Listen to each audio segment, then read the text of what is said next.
Imagine a kitchen where every ingredient tells a story. A place where recipes aren't written on paper but passed down in whispers across generations. Where the food is not just nourishment but a connection to something sacred. Welcome to the world of Amish cooking. What if I told you that hidden away in quiet rural communities across America are 40 powerful food secrets so effective, so wholesome that grocery giants hope you never find out about them? Today, we're going to unlock those secrets. From time-forgotten techniques to natural ingredients you can use today. This isn't just about food, it's about reclaiming health, simplicity, and a life closer to the land. But beware, once you hear these secrets, you may never look at your supermarket the same way again. Let's begin. Lard over oil. Before vegetable oils filled the shelves, the Amish relied on something your great-grandmother probably used: lard. Now I know what you're thinking, lard? Isn't that unhealthy? But here's the twist. Lard is natural, rich in vitamin D, and contains none of the harmful trans fats found in processed oils. It's what makes their pie crust impossibly flaky, their chicken golden and crisp, without a trace of artificiality. While we've been taught to fear fat, the Amish embraced it, and their health statistics might just surprise you. But what they don't tell you? That lard lasts longer, cooks better, and costs far less. So why is it vanishing from your store shelves? Because it works, and not in a way that profits big food. Bone broth is liquid gold to the Amish. Bone broth isn't a trend. It's a foundation. Rich in collagen, gut-healing compounds, and deep savory flavor, it's their answer to cold season, joint pain, and tired skin. And they've known it for centuries. Grocery stores sell watered-down imitations, but real bone broth? It comes from patient hands and slow cooking. Here's the kicker. Modern science now backs what Amish families always knew. Bone broth heals. Stick with me, because in a few minutes I'll share how they turned this broth into a medicine cabinet in a bowl. Fermentation over preservation. We live in a world where shelf life trumps health. But the Amish, they chose fermentation over artificial preservation. Crocks of sauerkraut, pickled beets, and homemade vinegar, each jar bubbling with probiotics and flavor. These aren't just condiments, they're immune boosters, mood lifters, and gut guardians. Supermarket brands? They're pasteurized to death. The Amish know living food creates living bodies. And here's a cliffhanger. Later on, I'll reveal the one fermented Amish drink that could replace your entire supplement cabinet. Cooking without electricity. Can you imagine cooking an entire meal without flicking a single switch? The Amish do it every day. Would burning stoves, open flames, and hand-powered mixers sound primitive? Maybe. But this simplicity unlocks a flavor and intentionality we've lost. Without microwaves or timers, food becomes something you listen to, smell, and sense. Their bread rises with the day's warmth. Their stew thickens with patience. It's not slower, it's richer. Stick around, because one of their no-electricity baking techniques may just be your next favorite kitchen ritual. Homegrown herbs. In the heart of every Amish garden grows a secret pharmacy. Parsley for digestion, sage for sore throats, horseradish for sinus relief. These aren't just garnishes, they're functional foods, grown steps from the kitchen, used fresh or dried in meals and remedies alike. Unlike store-bought herbs, theirs are untreated, unmodified, and rich in oils and flavor. What's most surprising? The way they combine these herbs to treat everything from colds to fatigue naturally. We're just scratching the surface. Raw milk. In Amish communities, milk doesn't come in plastic jugs. It comes fresh, warm, and unpasteurized, straight from the source. Raw milk is rich, creamy, and full of natural enzymes and beneficial bacteria, something you won't find in your local grocery aisle. They don't strip it, bleach it, or alter it. They just trust it. Why? Because they know that real milk supports immunity, digestion, and even allergies. It's milk the way nature intended, and the FDA warns against it, not because it's dangerous, but because it can't be controlled. Think about that. Coming up, I'll reveal how this one forbidden ingredient plays a key role in their secret butter recipe. Hand-churned butter. Imagine a wooden churn rocking rhythmically in a quiet kitchen. No whirring machines, no shortcuts, just time and strength transforming cream into golden, silky butter. This isn't your average stick of butter. It's alive with flavor, dense with nutrients, and deeply personal. It's made from raw cream, sometimes flecked with wild herbs or honey. To the Amish, butter isn't just fat. It's family. It's legacy. Ever wondered why Amish baked goods melt in your mouth? This is why. And just wait until we get to their secret cinnamon roll formula. It all begins here. Heirloom seeds. Every bite begins with a seed. And the Amish refuse to settle for modified, patented, or lab-designed versions. They grow from heirloom seeds, hand-saved season after season, unchanged for generations. These seeds give birth to tomatoes that taste like tomatoes, corn with color and complexity, carrots that don't all look identical, but deliver more flavor than you thought possible. Grocery store produce looks perfect, but the Amish know perfection is often sterile. We'll soon explore how their seasonal eating habits born from these seeds can reset your energy and gut health naturally.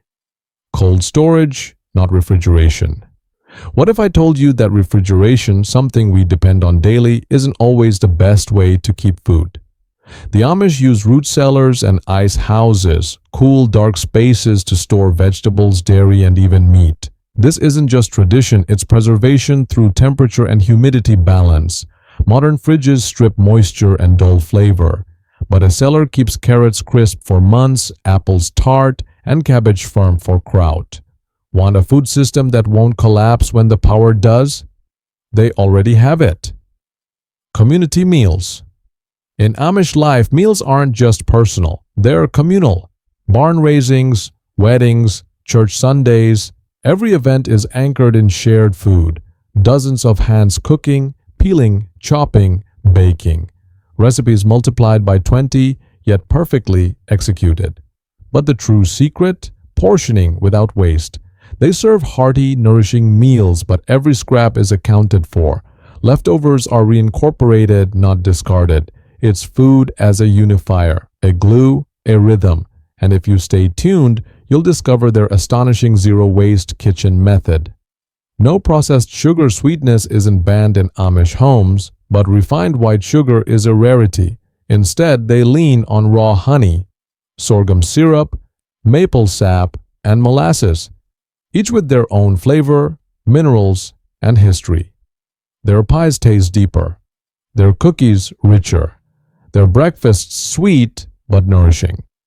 But here's the emotional sting. Processed sugar doesn't just alter your body, it alters your relationship with food. The Amish know this. Coming up, their sugar-free jam method that tastes better than anything in a jar. Cooking by feel, not recipe. You won't find cookbooks in most Amish kitchens. Their secret? Sensory memory. They cook by instinct, feeling the dough, hearing the sizzle, smelling when it's time. Measurements? Optional. This intuitive style allows for flexibility, creativity, and the magic of just right. Contrast that with our dependence on apps, timers, and exact measurements. They've kept the lost art of trusting yourself in the kitchen alive, and that may be the most empowering lesson of all. Cast iron.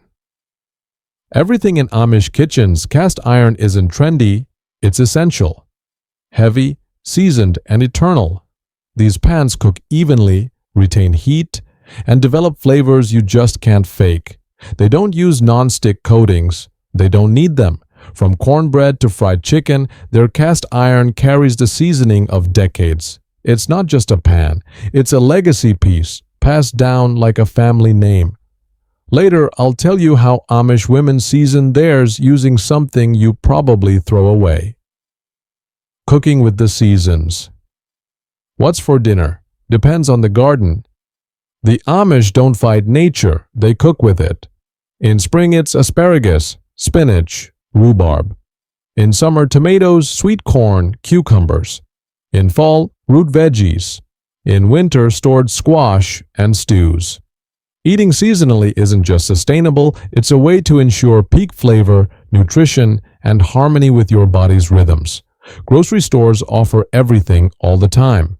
But nature never meant it to be that way.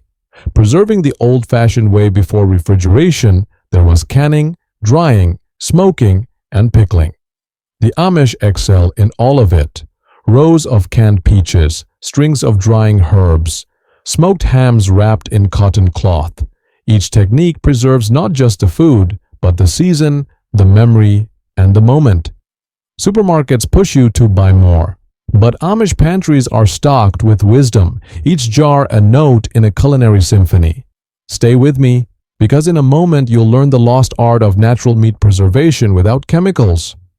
The 5-ingredient rule: Amish dishes rarely exceed 5 ingredients. Simple doesn't mean boring, it means pure.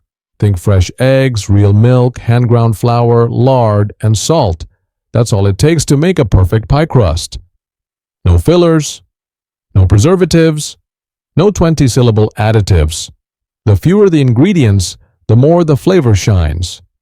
Coming up, their shockingly simple noodle recipe that blew my mind and uses just 3 things. Slow cooking for deep nutrition.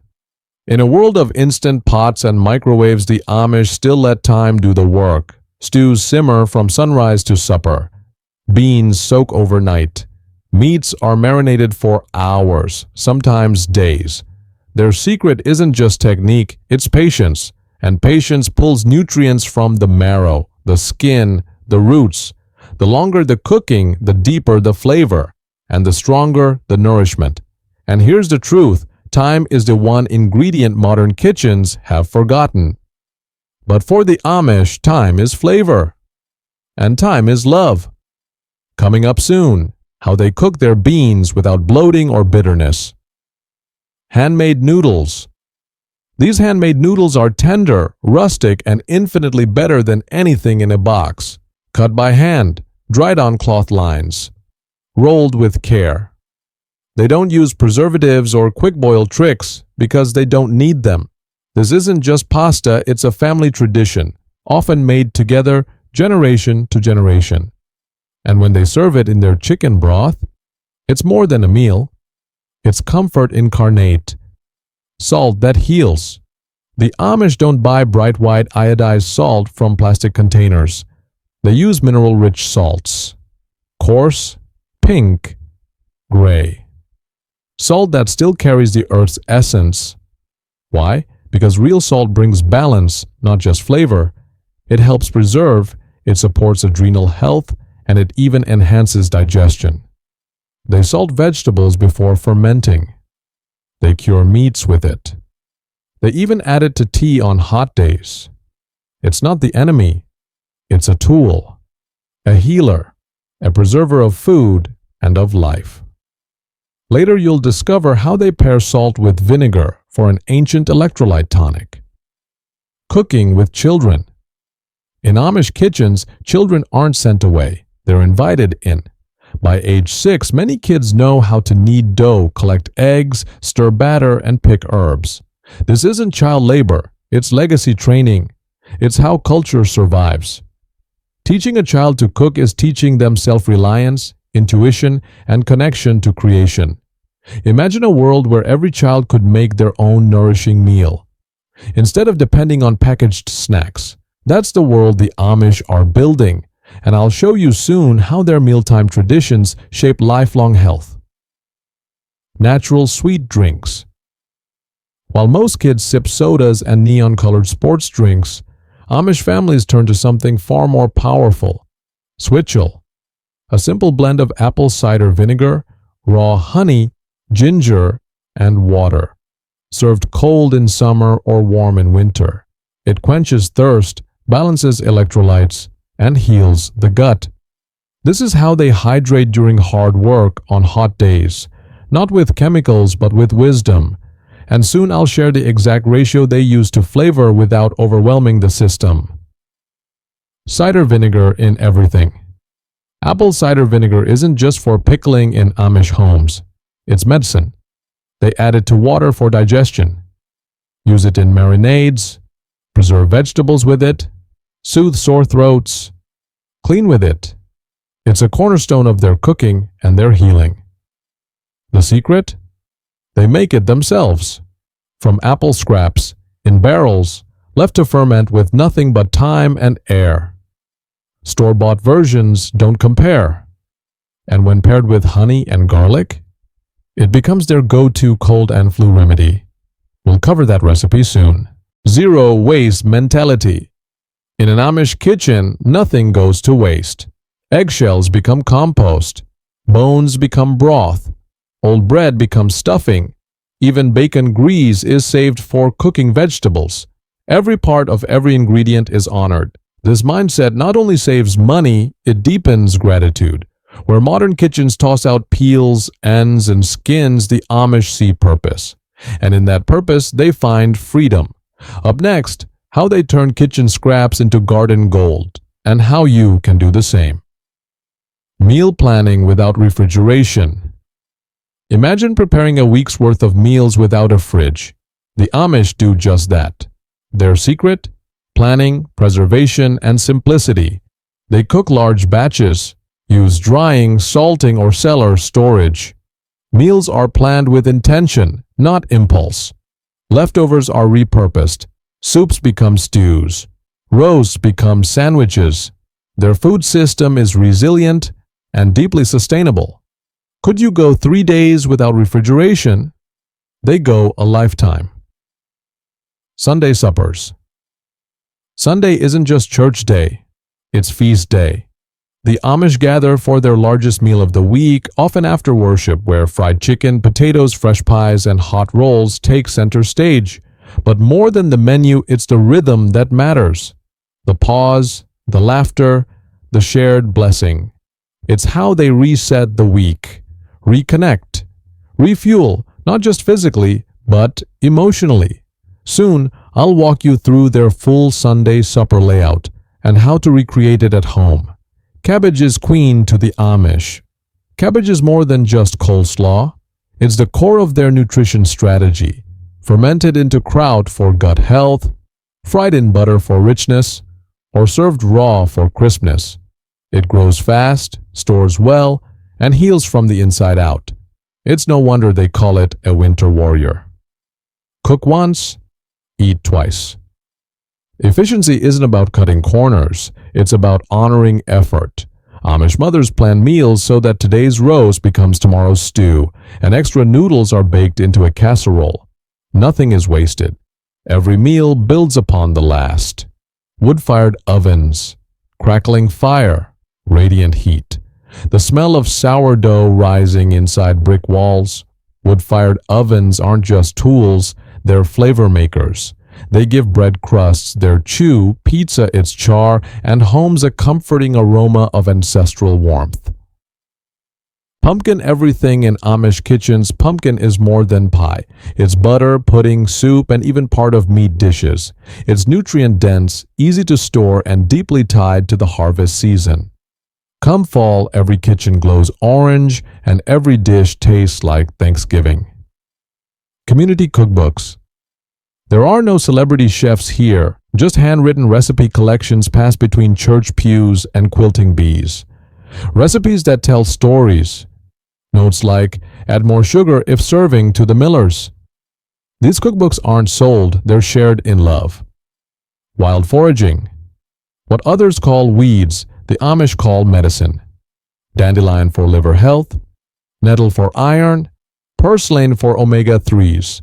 They walk their land not just for beauty, but for food that the earth gives freely, if only we have eyes to see. No food guilt. Here's a truth worth holding. The Amish eat pie, butter, and bread with no shame. Why? Because the ingredients are real, the portions are balanced, and the meals are shared. In their world, food is joy, not punishment. Milk-based gravies. Thick, creamy, and poured over everything from mashed potatoes to biscuits, these gravies are made from fresh milk, drippings, and flour. No packets, no shortcuts, just warmth in liquid form, served with generational comfort. Seasonal desserts. They don't eat strawberries in January, they wait. Rhubarb comes in spring, apples in fall, and pumpkin when the leaves turn. The wait makes it sweeter and teaches something lost to modern eating.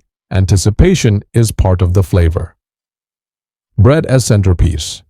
It's not just a side. Amish bread, often sourdough, oatmeal, or molasses, is the heart of the table.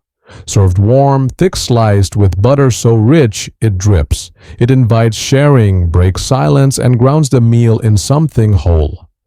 Cooking as worship, every stir of the spoon, every knead of the dough, every prayer said before breaking bread.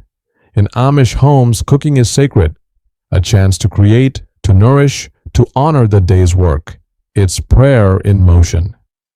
Rainy day meals. When thunder rolls or snow falls heavy, Amish families reach for jars of stew, pickled vegetables, and egg noodles made weeks ago. It's not about convenience, it's about readiness. Their kitchens are storm-safe sanctuaries. Stone ground flour.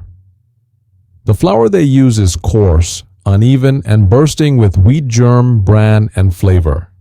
It's milled in small batches, often by hand or with wind or water. You taste the grain, not just filler, it's bread that bites back. Unhurried mornings. The sun rises, chickens stir, coffee is poured, black and strong, eggs are gathered, pancakes cooked on cast iron. The day begins not with screens or sirens, but slow movement and soft voices. It's a different kind of dawn. Faith is the main ingredient. Voiceover slows. Tone becomes reverent and heartfelt. Music softens into a warm acoustic melody. Here it is. The final secret. The one that binds all the others. It isn't found in the pantry, or the cellar, or the garden. It lives in the heart. The Amish cook with faith, not just in God, but in the process. Faith that the soil will provide, that the food will heal, that the table will gather. In their kitchens, a loaf of bread isn't just flour and yeast. It's trust. It's history. It's love made visible. They pray before meals, yes, but their entire act of cooking is a form of prayer, a ritual of thanks, a whisper of devotion in every bite. And that is something no grocery store can ever sell. Now that you've heard all 40 secrets, ask yourself, which one will you carry into your life? Which one will you teach your children? Which one will be the beginning of something new? Because once you know these truths, you can't unknow them. You've been invited to something ancient, something grounded, something real.